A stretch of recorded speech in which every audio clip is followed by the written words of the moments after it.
কাইলৈ পুনৰ অসম বন্ধ ঘোষণা। কাইলৈ পুনৰ আলফাৰ 17 ঘণ্টীয়া অসম বন্ধ ঘোষণা। এইবাৰ গণৰাজ্য দিৱসৰ দিনটোত সৰ্বাত্মক বন্ধৰ আহ্বান জনাইছে উগ্ৰপন্থী সংগঠন আলফাই। এই সন্দৰ্ভত জনাই আছো সবিশেষ। আপুনি ভিডিঅ'টোত এটা লাইক কৰি দিয়ক আৰু ভিডিঅ'টো শ্বেয়াৰ কৰি আনক জনাই দিয়ক। এইবাৰ গণৰাজ্য দিৱস বৰ্জনৰ আহ্বান উগ্ৰপন্থী সংগঠন আলফা স্বাধীনৰ। 26 জানুৱাৰী অৰ্থাৎ কাইলৈ 17 ঘণ্টীয়া সৰ্বাত্মক বন্ধৰ আহ্বান জনোৱা হৈছে আৰু এই সন্দৰ্ভত সংবাদ মাধ্যমলৈ বিবৃতি প্ৰেৰণ কৰিছে উগ্ৰপন্থী সংগঠন আলফা স্বাধীনে। NSCN, GPRN আৰু আলফা স্বাধীনে এক যৌথ বিবৃতি প্ৰেৰণ কৰিছে। এই বিবৃতিত কোৱা হৈছে যে অসম, নাগালেণ্ড আৰু অৰুণাচলত এই বন্ধ ঘোষণা কৰা হৈছে, অৰ্থাৎ অসমৰ লগতে নাগালেণ্ড আৰু অৰুণাচলতো এই 17 ঘণ্টীয়া সৰ্বাত্মক বন্ধৰ আহ্বান জনোৱা হৈছে।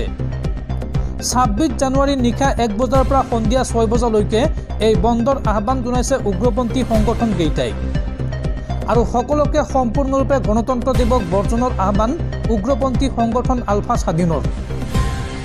কাইলৈ যেহেতু দেশে উদযাপন কৰিব ৭৬ সংখ্যক গণৰাজ্য দিৱস আৰু এইবাৰৰ ৭৬ সংখ্যক গণৰাজ্য দিৱস বৰ্জনৰ আহ্বান জনাইছে উগ্ৰপন্থী সংগঠন আলফা স্বাধীনে আৰু 26 জানুৱাৰী অৰ্থাৎ কাইলৈৰ দিনটোত 17 ঘণ্টীয়া সৰ্বাত্মক অসম বন্ধৰ আহ্বান জনাইছে উগ্ৰপন্থী সংগঠন আলফা স্বাধীনে আৰু এই সন্দৰ্ভত সংবাদ মাধ্যমলৈ এক বিবৃতি প্ৰেৰণ কৰিছে উগ্ৰপন্থী সংগঠন আলফা স্বাধীনে।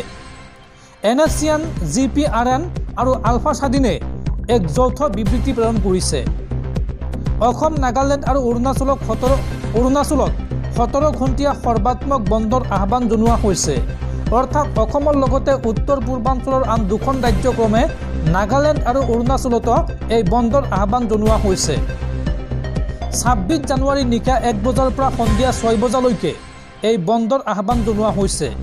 26 জানুৱাৰী নিশা 1 বজাৰ পৰা সন্ধিয়া 6 বজালৈকে অৰ্থাৎ এই 17 ঘণ্টীয়া সৰ্বাত্মক বন্ধৰ আহ্বান জনাইছে উগ্ৰপন্থী সংগঠন NSCN, GPRN আৰু আলফা স্বাধীনে। সকলোকে সম্পূৰ্ণৰূপে গণতন্ত্ৰ দিৱস বৰ্জনৰ আহ্বান জনাইছে উগ্ৰপন্থী সংগঠন আলফা স্বাধীনে আৰু আলফা স্বাধীনে এই সৰ্বাত্মক বন্ধৰ আহ্বান জনোৱাৰ সমান্তৰালভাৱে তৎপৰ হৈ পৰিছে অসম আৰক্ষী। অসম আৰক্ষীয়ে ৰাজ্যৰ ভিন্ন প্ৰান্তত অভিযান আৰম্ভ কৰিছে।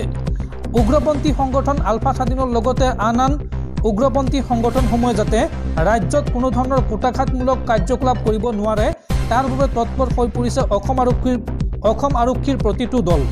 ৰাজ্যৰ ভিন্ন প্ৰান্তত ইতিমধ্যে মোতায়েন কৰা হৈছে নিৰাপত্তাৰক্ষী দলৰ লগতে অসম আৰক্ষীৰ একোটা বৃহৎ দল।